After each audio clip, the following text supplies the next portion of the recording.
প্রতি মাসে মেকআপ খরচে 5 লাখ যায় ভাই।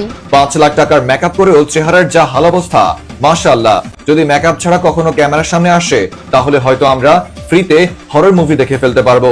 এছাড়াও ধারণা করা যাচ্ছে আপুটির মেকআপ ছাড়া ছবি দেখলে হয়তো বাচ্চাদের খাবার খাওয়ানোর জন্য অনেক উপকারে আসতে পারে।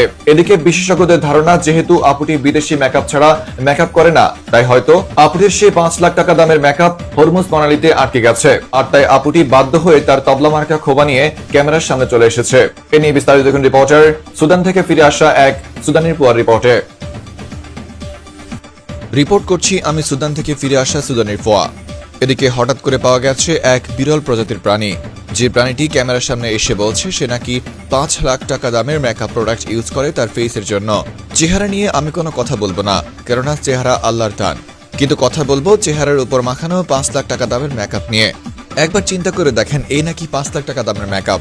এই যদি 5 লাখ টাকা দামের মেকআপ হয়, তাহলে আমি আপুর কাছে হাত জোড় করে অনুরোধ করছি, মেকআপের পিছে আর কোনো টাকা খরচ করবেন না। আপনি বরং আপনার টাকা ব্রেনের পিছে খরচ করুন। আপনার ব্রেনের পিছে টাকা খরচ না করতে করতে সেই ব্রেন যে কখন মাথা থেকে নিতম্বে নেমে গেছে আপনি টেরই পাননি।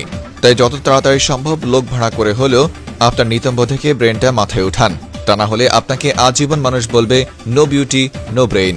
মানুষের তো যে কোনো একটা থাকে, হয় বিউটি থাকে না হয় ব্রেন থাকে, কিন্তু এই আপুটি পৃথিবীর একমাত্র বিরল ব্যক্তি যার বিউটিও নেই ব্রেনও নেই।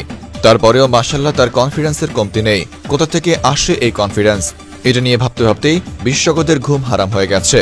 রিপোর্টার সুদান থেকে ফিরে আসা সুদানের ফোয়া ফ্রম নিউজ ভাইয়া।